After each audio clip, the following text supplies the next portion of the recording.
ستاروں کا علم سیکھا نا، جسے علم نجوم کہتے ہیں، جبکہ اس کا کوئی حقیقت کے ساتھ تعلق نہیں ہے۔ ستاروں کا علم سیکھا ہے، وہ بتا رہا ہے کہ یہ ستارہ ادھر سے طلوع ہوا ہے تو قحط سالی پڑ جائے گی، یہ ستارہ طلوع ہوا ہے تو بارش ہوگی، یہ ستارہ طلوع ہوا ہے تو دنیا سے کوئی بڑا مر جائے گا، یہ ستارہ طلوع ہوا ہے تو کوئی بڑا پیدا ہوگا۔ ٹھیک ہے، ایسی باتیں ہوتی نا۔ اللہ کے رسول فرماتے ہیں جس نے ستاروں کا علم سیکھا گویا کہ اس نے جادو کا ایک حصہ سیکھ لیا ہے، وہ جادو کا حصہ سیکھ رہا ہے۔ ٹھیک ہے، اور جیسے جیسے وہ اس میں آگے بڑھتا جائے گا ویسے ویسے وہ جادو کے علم میں بھی آگے بڑھتا جائے گا۔ ٹھیک ہے، تو اس لیے رسول اللہ صلی اللہ علیہ وسلم نے جادو سیکھنے، سکھانے، کرنے، کرانے سے منع کیا ہے، بلکہ حدیث میں آتا ہے کہ جادو کی سزا کیا ہے، جادوگر کی سزا کیا ہے؟ موت۔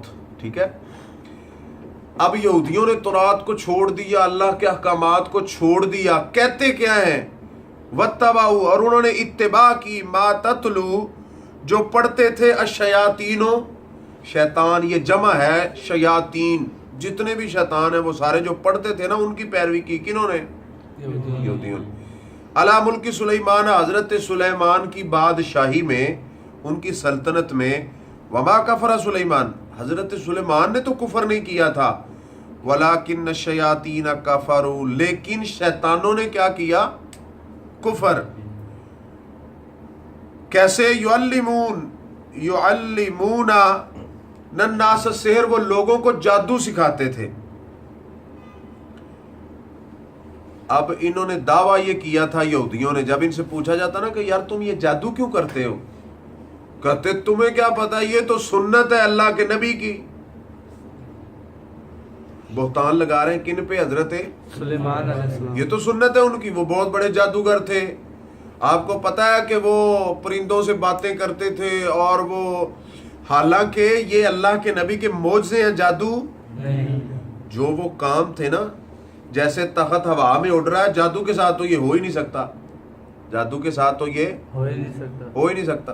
اور وہ چیونٹی کی آواز سن رہے ہیں نا، جب اس نے اعلان کیا، ٹھیک ہے، قالت نملہ یا ایھا النمل، جب اس نے اعلان کیا تو وہ سن رہے ہیں، یہ جادو سے ہو ہی نہیں سکتا۔ ٹھیک ہے، انہوں نے کہا تم نے دیکھا نہیں ہے کہ ہوا میں تخت اڑاتے تھے اور پرندوں سے باتیں کرتے تھے اور پرندوں اور جنوں کی حاضری لگواتے تھے اور جتنے جن تھے ان سے وہ کام کرواتے تھے۔ ٹھیک ہے، اصل میں اللہ نے یہ سب کچھ ان کے تابع کیا تھا۔ ٹھیک ہے، تو کہتے کہ ہم تو نبی کی سنت پہ عمل کرتے ہیں، یہ کون سا کوئی گناہ ہے؟ اب سارا دن یہودیوں کو تویز گنڈوں کے سوا اور کوئی کام نہیں، اور حدیث میں آتا ہے من تعلق تمیمۃ فقد وکل الیہ، جس نے تعویذ لٹکایا وہ شرک، اس کے سپرد ہو جاتا ہے۔ جیسے توکل اللہ پہ کیا جاتا ہے نا، قرآن میں ہے وَإِذَا مَرِضْتُ فَهُوَ يَشْفِينِ، جب میں بیمار ہوتا ہوں تو مجھے شفا کون دیتا ہے؟ اللہ۔ تو جب میں نے تعویذ لٹکا لیا ہے نا، تعویذ لٹکا لیا ہے تو پھر میرا ایمان ہے کہ اللہ نے مجھے شفا نہیں دینی، اس نے دینی ہے۔ اس لیے حدیث میں آتا ہے من تعلق تمیمۃ فقد اشرک، جس نے تعویذ لٹکایا اس نے شرک کیا۔ شرک۔ اب دیکھیں تعویذ اگر قرآن و حدیث کے علاوہ ہے تو وہ تو جائز نہیں ہے، وہ جائز نہیں ہے۔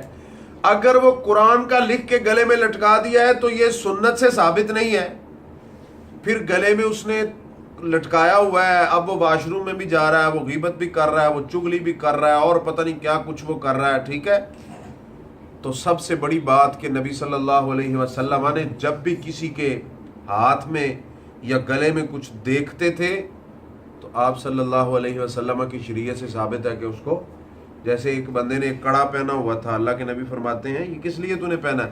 کہتا یہ واہنہ بیماری کی وجہ سے پہنا، جب میں پہن لیتا ہوں تو ٹھیک ہوتا ہوں، جب اتار دیتا ہوں تو اب اس میں شفا تھی۔ حقیقت میں اس کا توکل اس کے اوپر تھا نا۔ ٹھیک ہے، تو اللہ کے رسول صلی اللہ علیہ وسلم فرماتے ہیں اس کو اتار دو، اگر یہ ایسے تجھے موت آ گئی تو ادھر تجھے جہنم کی آگ پہنائی جائے گی۔ تو ایک مومن بندہ ہو جو اللہ پہ توکل کرنے والا مسلمان ہے تو وہ کیسے توکل کرتا ہے ایسی چیزوں پہ جن سے نبی صلی اللہ علیہ وسلم نے منع کر دی؟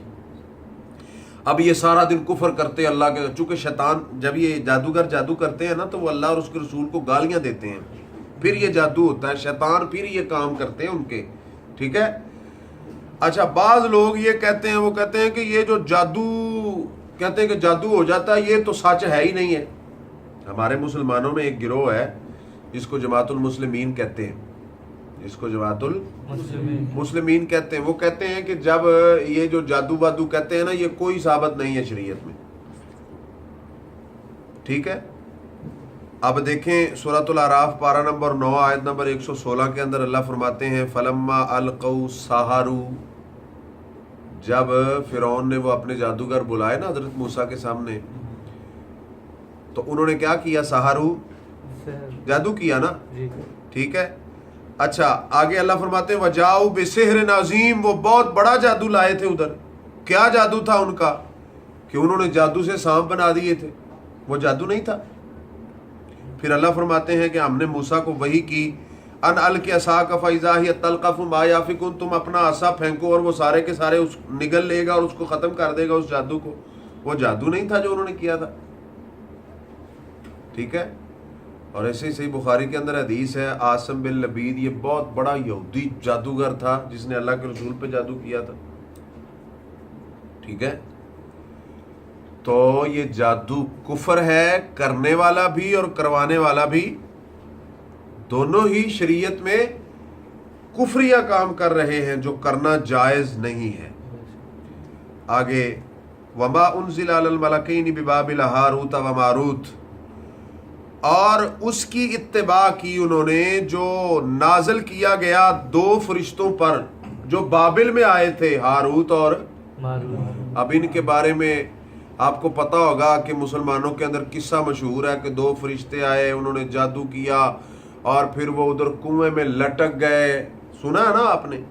جبکہ ایسی کوئی بات حدیث میں ثابت نہیں ہے، ٹھیک ہے۔ اصل میں یہ بات کیا تھی؟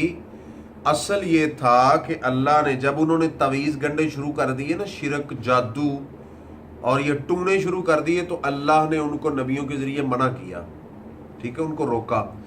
انہوں نے کہا جی اب ہم رک گئے ہیں، تو پھر اللہ نے یہ دو فرشتوں کو اتارا۔ اب فرشتوں کے بارے میں اللہ قرآن میں فرماتے ہیں، تو سورہ تحریم پارہ نمبر 28 کے اندر، ٹھیک ہے، غالباً آیت نمبر 8 کے اندر، کہ جو فرشتے ہیں لا یعصون اللہ ما امرہم، وہ اللہ کی نافرمانی نہیں کرتے۔ تو یہ کہاوتیں بنی ہوئی ہیں کہ وہ ادھر آئے تو پھر انہوں نے استغفر اللہ معاذ اللہ پتہ نہیں کسی عورت کو کچھ کہا تو پھر وہ ادھر لٹک گئے، یہ سب جھوٹے قصے کہانیاں ہیں۔ اصل میں ہوا یہ کہ اللہ نے ان کو روکا، انہوں نے کہا جی ہم اب رک گئے ہیں۔ جیسے پہلے اللہ سے یہ وعدے کرتے تھے نا کہ آج کے بعد ہم ایسے نہیں کریں گے، طور پہاڑ کو اوپر لا کے کھڑا کر دیا تو کہنے لگے آج کے بعد ہم ایسے نہیں کریں گے۔ ان کو روکا، انہوں نے کہا جی ہم رک گئے۔ پھر اللہ نے یہ فرشتے اتارے ان کو چیک کرنے کے لیے، ان کی آزمائش کے لیے کہ یہ رکے ہیں یا کرتے ہیں ابھی تک، اور حجت قائم کرنے کے لیے کہ تم اپنے کاموں سے باز۔ ویسے تو اللہ کو پتا تھا نا، اگر اللہ ویسے کہتے کہ تم تو ابھی تک باز نہیں آئے تو انہوں نے ماننا نہیں تھا، چونکہ یہ قوم ایسی تھی نا۔ تو پھر اللہ نے ان کی آزمائش کے لیے فرشتے ادھر بھیجے۔ وما یعلمان من احد، اور نہیں وہ سکھاتے تھے کسی ایک کو جادو، وہ فرشتے، حتیٰ یقولا، حتیٰ کہ وہ دونوں کہتے انما نحن فتنہ، ہم ایک آزمائش بن کے آئے ہیں تمہارے لیے۔ اللہ نے کہا کہ تم نے جا کے ان کو پہلے بتا دینا ہے کہ ہم آزمائش بن کے آئے ہیں، اگر تم ہم سے جادو سیکھو گے تو تم فتنے میں آزمائش میں پڑ جاؤ گے، نہ سیکھو ہم سے جادو، رہنے دو، یہ کفر ہے، یہ غلط ہے۔ وہ پھر بھی کہتے تھے ہمیں سکھاؤ، کوئی بات نہیں ہے۔ اب اللہ تو ان پہ حجت قائم کرنا چاہتے تھے کہ ان کے دلوں سے جادو کی محبت گئی ہے یا ابھی تک نہیں گئی۔ فلا تکفر، وہ کہتے کہ یہ فتنہ آزمائش ہے لہذا تم اللہ کے ساتھ کفر نہ کرو، ٹھیک ہے۔ لیکن اس کے باوجود یہ اس بات پہ ڈٹے ہوئے تھے۔ ادھر سے انشاءاللہ کل ہم آگے شروع کریں گے کہ پھر اس کے بعد ان کا کیا انجام ہوا اور پھر اللہ نے ان کے ساتھ کیا کیا۔ اللہ تعالی ہمیں عمل کی توفیق دے۔ آخر دعوانا الحمدللہ رب العالمین۔